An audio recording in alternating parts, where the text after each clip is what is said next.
Bonjour, je suis Olivier Clémence et tu écoutes Réussir mon e-commerce. Réussir mon e-commerce, c'est un podcast qui a pour mission d'aider les nouveaux e-commerçants et ceux qui sont déjà lancés à créer une entreprise rentable et bienveillante. Parce que je suis convaincu que ce sont les entreprises, quelle que soit leur taille, qui ont le pouvoir d'améliorer le monde dans lequel nous vivons. Dans ce podcast, je te partage des conseils, des astuces, des idées et des retours d'expérience pour t'aider à développer ton entreprise de manière respectueuse et élégante. Allez, c'est parti pour un nouvel épisode. Salut, j'espère que tu vas bien. Aujourd'hui, je voudrais te parler des conseils en référencement naturel face à la réalité des choses. Pourquoi je veux te parler ça ? En fait, c'est quelque chose que je vois assez souvent et c'est aussi une discussion que j'avais eue avec Johan de l'agence DigiActif. D'ailleurs, j'ai fait un interview de Johan que tu peux retrouver. C'est les épisodes 92, 93 et 94. Tu peux retrouver l'interview en écoutant ces épisodes-là. Et on avait continué notre discussion après le podcast avec Johan et il y a un sujet qui est revenu, qui était qu'en fait, souvent, les préconisations qu'une agence va faire après un audit ou un freelance, les préconisations qu'ils peuvent te faire en référencement naturel, elles sont pas réalistes par rapport au niveau de ton entreprise, aux capacités de ton entreprise et à la réalité du marché, en fait. Et c'est valable à la fois aussi bien pour les conseils que tu peux recevoir parce que tu as pris un spécialiste en SEO qui va te donner des conseils, une agence en SEO qui va te donner des conseils, etc. Et tout ce que tu peux lire sur Internet. L'exemple le plus fréquent que je vois, c'est il faut que tu remplisses tes fiches produits, que tu fasses X mots dans ta fiche produit, que tu remplisses les balises meta-title, meta-description, etc. D'ailleurs, la balise meta-title n'existe pas. C'est une erreur de ma part, la balise title. Que tu remplisses la balise title, que tu remplisses les meta-descriptions, que tu remplisses les balises alt, etc., etc. Oui, bien sûr, ce sont des choses qu'il faut faire. Évidemment, il faut les faire. Le problème et la réalité, c'est que sur ton site, tu as peut-être 5 000, 10 000, 50 000 fiches produits. Et quand le conseil qu'on te donne, c'est il faut remplir tes fiches produits, il faut faire X mots sur ta fiche produit, il faut remplir toutes les balises méta-description, etc. Il y a un problème parce que une fois qu'on est confronté à la réalité, c'est facile de donner ce conseil-là, mais une fois que tu es face aux 50 000 fiches produits et que tu dois les remplir, c'est pas réaliste. C'est pas réaliste parce que combien de temps tu vas passer à le faire ? Je compte plus le nombre d'e-commerçants qui sont venus me voir en disant mon référencement il avance pas, je comprends pas, etc. Ok, qu'est-ce que tu as fait pour ton référencement naturel ? Bah là, ça fait des semaines et des semaines que je remplis toutes les métadescriptions de toutes mes fiches produits. Ok, mais la métadescription c'est un tout petit pourcentage de ce que tu peux faire en référencement naturel. Et le problème c'est que si tu passes des semaines à remplir la métadescription de toutes tes fiches produits, ok, tu vas avoir des super métadescriptions. Mais en attendant, il y a plein d'autres choses que tu fais pas. Et donc, ton référencement naturel, il avance pas ou pas assez. Et du coup, quand on te donne ce genre de conseils, on prend pas en compte la réalité de ton marché, la réalité de ton activité, etc. Bien sûr, tu prends un blog qui a 100 articles, 50 articles. Bah vas-y à fond. Optimise-les tes pages, fais tes métadescriptions aux petits oignons, etc. T'en as 50 à faire. Donc là, le conseil, il est tout à fait valable. Mais quand tu as 50 000 fiches produits, le conseil, il est valable toujours, mais il n'est pas réaliste derrière. C'est-à-dire que oui, remplir tes métadescriptions, c'est intéressant. Oui, remplir ta balise title, c'est important et c'est intéressant. Le problème, c'est que dans la réalité, tu peux pas forcément le faire et tu peux pas le faire pour tout. Pour toutes tes fiches produits en tout cas. Alors pourquoi est-ce que tu vas obtenir ce type de conseil ? Bon, déjà sur tout ce qui est blog, conseils gratuits, etc., c'est difficile de te donner un autre conseil que remplis correctement ta balise title, remplis correctement ta balise métadescription, etc. Parce que clairement, c'est la solution idéale. Ok ? C'est bien que ce soit rempli. Donc on peut pas vraiment te donner un conseil personnalisé pour toi. Et pour tout ce qui est agence ou freelance qui vont te faire des audits, qui vont te conseiller sur le SEO, etc., ils vont avoir tendance aussi à te donner les mêmes conseils. Pourquoi ? Parce que c'est les recommandations idéales. C'est-à-dire que c'est la situation idéale, la situation parfaite. Tes 50 000 fiches produits devraient avoir tous une balise title optimisée, une balise métadescription. Alors tu as compris, je parle que de ces deux-là comme exemple, mais évidemment, ça comprend tout ce que tu peux faire sur une fiche produit, sur une page, etc. La structure de la page, le contenu de ta page, etc., les photos, etc., etc. Ils vont te faire des recommandations idéales. Parce qu'avec ces recommandations, tu vas avoir les meilleurs résultats possibles, à condition que tu sois capable de les mettre en place. Ce qui est le problème.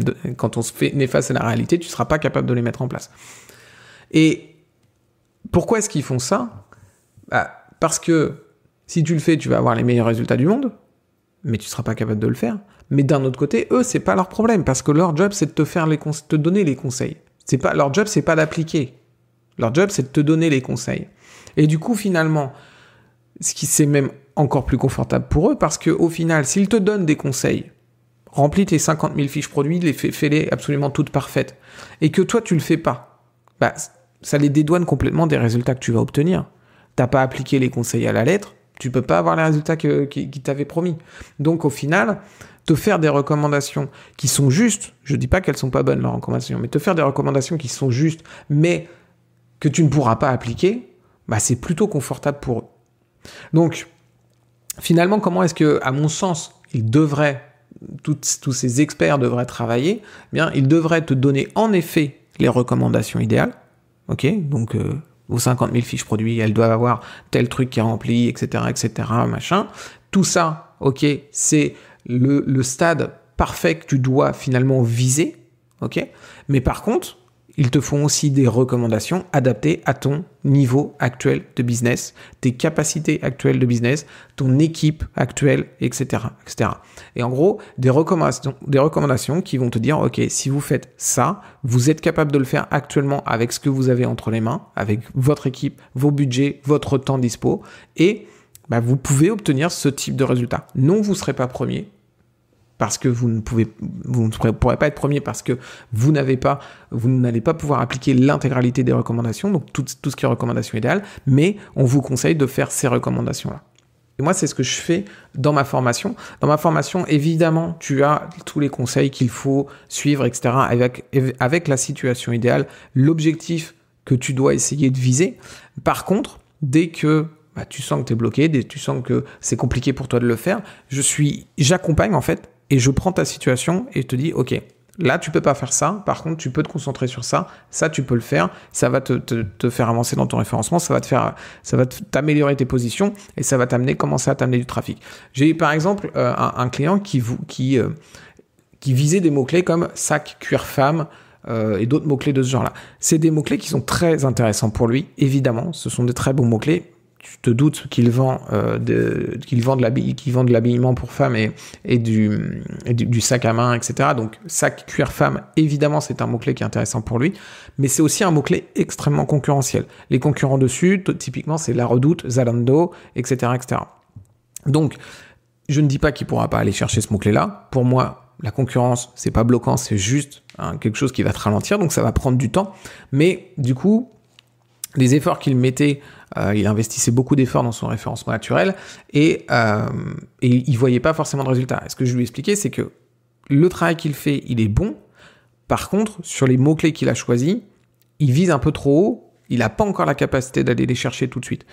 Et son mot-clé, il s'améliorait, mais il n'était pas encore suffisamment haut dans les résultats pour aller chercher du trafic et c'était pas encore intéressant pour lui, donc du coup il investissait beaucoup de temps mais il n'avait pas forcément les résultats. Et donc du coup on a regardé ensemble et on est allé regarder des mots-clés qui étaient plus faciles pour lui. Il continue à travailler ces mots-clés type sac cuir femme en y mettant un petit peu moins d'énergie mais pour qu'il monte tranquillement, et par contre il va travailler des mots-clés beaucoup plus précis, beaucoup plus simples pour lui, qui vont lui permettre d'arriver rapidement en première page et en première position de Google et donc lui amener du trafic. Et là, il va pouvoir avoir des résultats. J'ai aussi un autre exemple d'un client qui est venu me voir en me disant « J'ai trop de fiches produits, comment on peut faire ?» Parce que là, le fameux problème que je te disais au départ, tu vois, j'ai trop de fiches produits, comment on peut faire ? Je peux pas remplir toutes ces fiches produits. J'ai pas assez de temps, c'est quoi la solution ? Alors, ce que je lui ai expliqué, c'est que en effet, si tu veux être premier sur tes mots-clés, eh bien, il faut essayer de remplir au mieux tes fiches produits et essayer d'atteindre la situation idéale. Mais ok, je comprends que tu n'aies pas forcément le temps. Donc, je lui ai donné des façons pour prioriser son travail sur les fiches produits qu'il veut travailler. Et je lui ai aussi donné des outils pour déjà faire des choses sur l'intégralité de ses fiches produits qui va lui faire gagner du temps. Typiquement, je lui ai parlé de mon module SEO pour PrestaShop. C'est un module qui va te permettre de remplir les balises méta, description et balises title de tes fiches produits. Il va te permettre aussi de remplir les balises alt de tes images, tout ça très rapidement.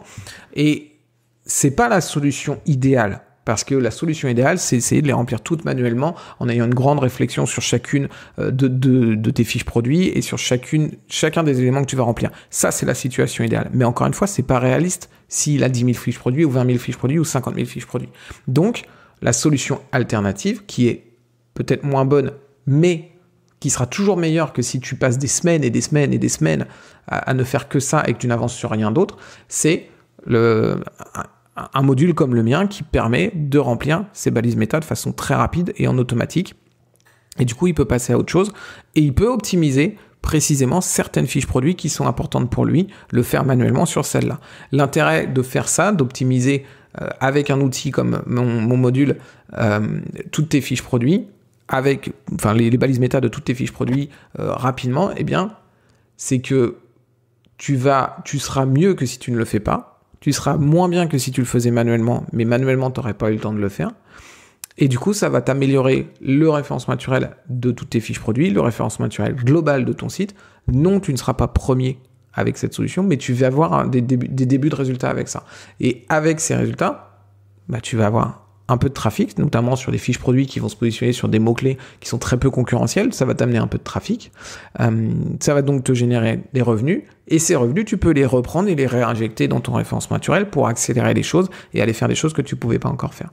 Donc, en conclusion, ce que je voulais dire, c'est que en gros, les conseils que tu vois sur Internet, les conseils qu'on peut te donner, qu'un expert peut te donner, etc., ne sont pas forcément des mauvais conseils. Alors attention, sur Internet, il y a un peu de tout comme conseil, mais on va parler des bons conseils.